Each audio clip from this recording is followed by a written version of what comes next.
बिस्मिल्लाहिर्रहमानिर्रहीम, अस्सलाम वालेकुम। नवंबर जैसे जैसे करीब आ रहा है, मामलात ज़्यादा उलझते चले जा रहे हैं। और सिर्फ ये नहीं कि तहरीक इंसाफ और मौजूदा हुकूमत के दरमियान मामलात ख़राब हो रहे हैं और लॉन्ग मार्च की तरफ तेज़ी से चीज़ें जा रही हैं और कशमकश बढ़ रही है, हंगामा रही की सूरत हाल नज़र आ रही है। इसके साथ साथ PDM के अंदर भी लड़ाइयाँ और एक दूसरे के ख़िलाफ़ एजेंडे वो नज़र आ रहे हैं।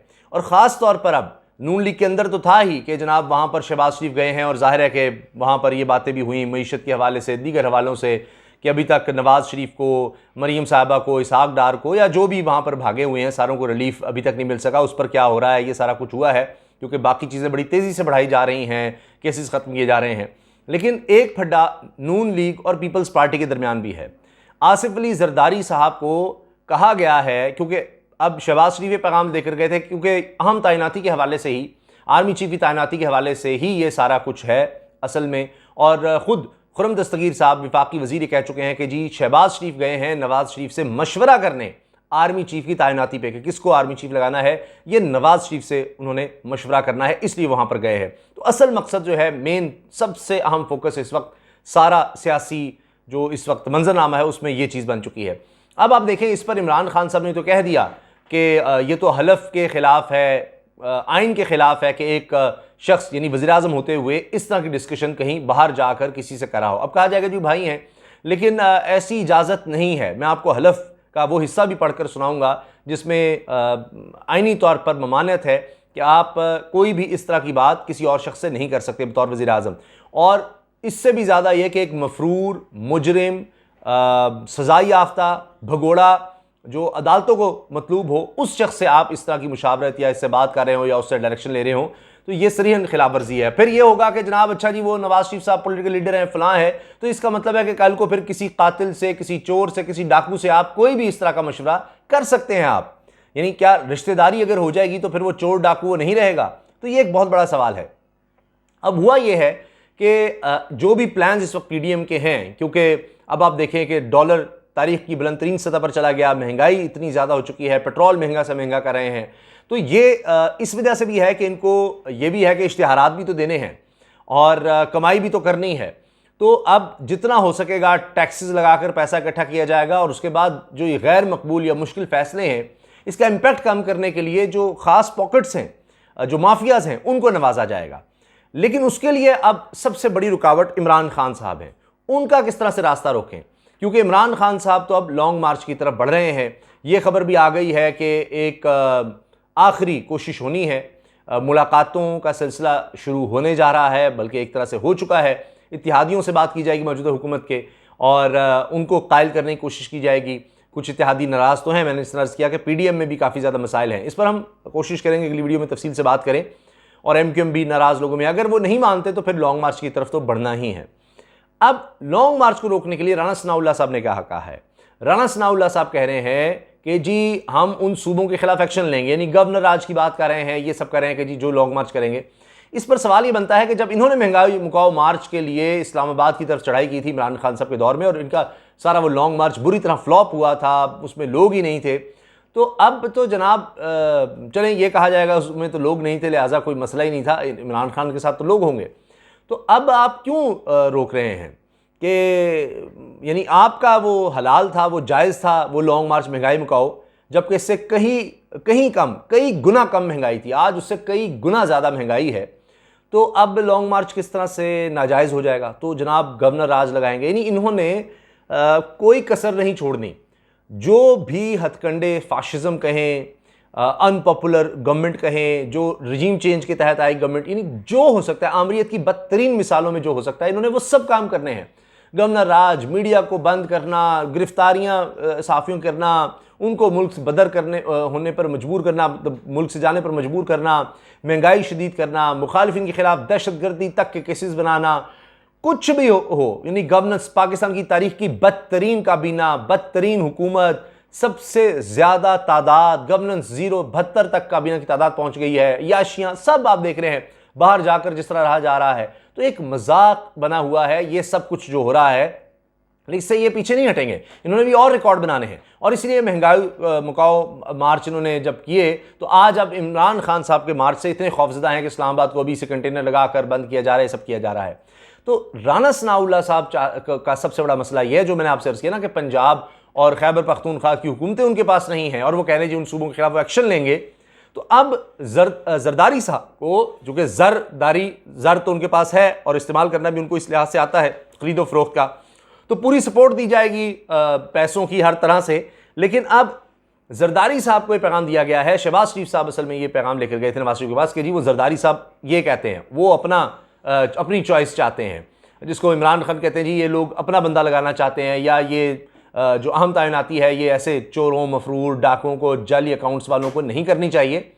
तो अब शहबाज शरीफ साहब तो चले गए ये पैगाम लेकर, लेकिन नवाज शरीफ साहब ने कहा है कि नहीं, हमारी चॉइस चलेगी, और अगर जरदारी समझते हैं कि उनकी चॉइस होनी चाहिए तो फिर वो पंजाब हुकूमत हमें गिरा कर दिखाएं।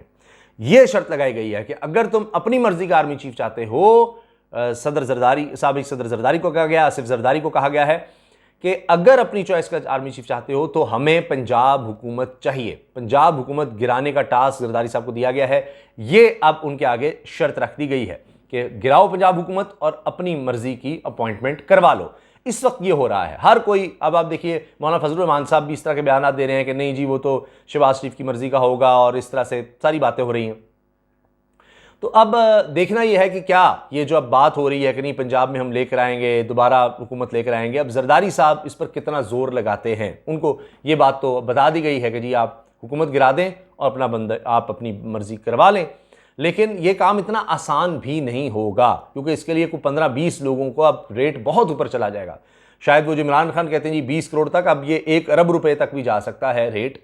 हुकूमत गिराने के लिए 15-20 अरब रुपए वैसे तो ज़्यादा नहीं है, लेकिन मसला यह है कि दोबारा फिर इलेक्शन होंगे तो ये होगा। अब प्लान ये है कि कुछ लोगों से रिज़ाइन करवा दिया जाएगा, और वो तहरीक इंसाफ या काफली के लोग होंगे तो मेजॉरिटी परवेज़ इलाही के पास कम हो जाएगी। तो ये एक मेन प्लान नज़र आ रहा है। इसके अलावा पहले तो यह है कि परवेज़ इलाही को साथ मिलाया जाए, वो भी फिलहाल होता नज़र नहीं आ रहा।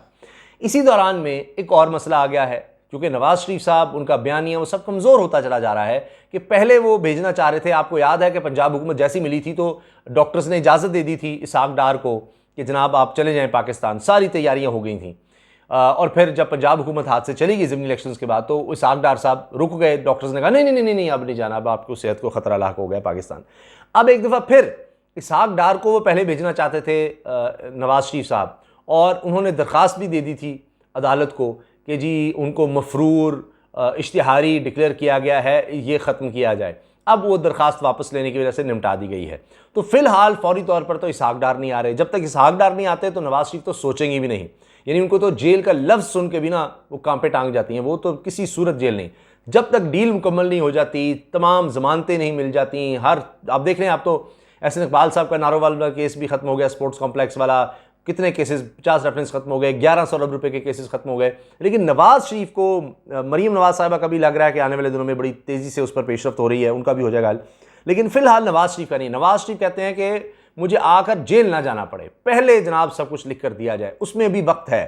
तो वो मामला अभी तक ना लंदन में तय हो सके हैं, ना फिलहाल अमेरिका में तय हुए हैं, क्योंकि डोनाल्ड लू से भी, वो जो रिजीम चेंज के किरदार कहे जाते हैं, उनसे भी मुलाकात हो गई है।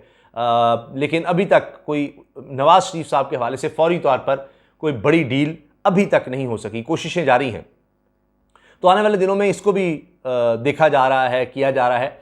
तो नवाज शरीफ साहब ये कह रहे हैं कि जो करना है करो, कुछ भी ये सब ड्रामा है कि जी महंगाई नहीं होनी चाहिए फलां, कहते हैं जो करना पड़ता है करो, मैं हुकूमत में रहने के लिए सारा कुछ करो, लेकिन ये पंजाब वाला मामला तो करो। यहाँ जब तक नून लीग की हुकूमत नहीं आती मेरा वापस आना ज़रा मुश्किल है। इसलिए वो अपनी ज़ात के लिए जरदारी साहब का कह रहे हैं कि जनाब पैसा शैसा लगाओ, हुकूमत गिराओ ताकि मैं वापस आ सकूँ। अब आप देखें जो इमरान खान साहब ने कहा कि जी ये किस तरह से इन्होंने ये आर्मी चीफ़ के हवाले से मुशावरत कर सकते हैं, क्योंकि आईन पाकिस्तान में जो वज़ीर-ए-आज़म का हलफ है उसका वो हिस्सा मैं आपके सामने रख रहा हूँ कि जो अब टकराता है इस सारी मुशावरत से। तो ये हलफ में लिखा हुआ है कि मैं अपने ज़ाती मफाद को अपने सरकारी काम या अपने सरकारी फैसलों पर असरअंदाज नहीं होने दूंगा। ज़ाती मफाद को तो अब ख़ानदान से या अपने बड़े भाई से मुशावरत करना, जो कि पार्टी के हवाले से है, उनकी ज़ात के हवाले से है, और वरना वज़ीर-ए-आज़म को तो ज़रूरत नहीं है, वो काबीना से मुशावरत कर सकते हैं, अपने दीगर लोगों से कर सकते हैं, लेकिन क्या एक मफरूर मुजरिम से कर सकते हैं? यहाँ तो आइन में तो इसकी इजाज़त नज़र नहीं आती। फिर वो कहते हैं जी इस्लामी जनूब पाकिस्तान के दस्तूर को बरकरार रखूंगा, ये हलफ है वज़ीर-ए-आज़म का, और इसका तहफ़्फ़ुज़ और दिफा करूंगा, और ये कि हर हालत में हर किस्म के लोगों के साथ बिला खौफ और रियायत और बिला रग़बत और इनाद कानून के मुताबिक इंसाफ करूंगा। ये कानून के मुताबिक हो रहा है, यानी अदालत ने अगर किसी को मफरूर मुजरिम इश्तिहारी करार दिया हुआ है, क्या वज़ीर-ए-आज़म उससे मिल सकता है? किसी दुनिया में क्या आपने ये सुना है कभी ऐसा हो सकता है कि एक मुल्क है, वहाँ कोई रियासत है, अगर वहाँ कोई आइन है, वहाँ कोई अदालत है, तो उन अदालतों का चोर डाकू जो है उससे वज़ीर-ए-आज़म मिल रहा हो, उससे मुशावरत कर रहा हो आर्मी चीफ की तैनाती के लिए? कहीं आप सोच सकते हैं? लेकिन ये होता है। हलफ में लिखा है जी, और यह कि मैं किसी शख्स को बिला वास्ता या बिलवास्ता किसी ऐसे मामले की ना इतला दूंगा, ना इसे जाहिर करूंगा जो बहसीत वज़ीर-ए-आज़म पाकिस्तान मेरे सामने गौर के लिए पेश किया जाएगा, किसी शख्स से। ठीक है जी, तो आप देख लें, ये जो उनके सामने वज़ीर-ए-आज़म के हवाले से जो आ रहा है वो सब नवाज शरीफ, सब इसहाक डार, सब हुसैन नवाज, हसन नवाज, सलमान शहबाज, यानी जितने चोर डाकू बाहर भागे हुए हैं उन सब से वो कर रहे हैं बात। या मेरे इल्म में आएगा बजुज़ जबकि बहसीत वज़ीर-ए-आज़म अपने फ़राइज़ की कमा हक़्क़हू अंजाम दही के लिए ऐसा करना ज़रूरी हो। अल्लाह ताला मेरी मदद और रहनुमाई फ़रमाए। ये है जी हलफ का वो हिस्सा जो बिल्कुल बराह रास्त टकराता है इस सारी मुशावरत से। आपकी इस बारे में क्या राय है, ज़रूर आगाह कीजिएगा। अल्लाह हाफ़िज़।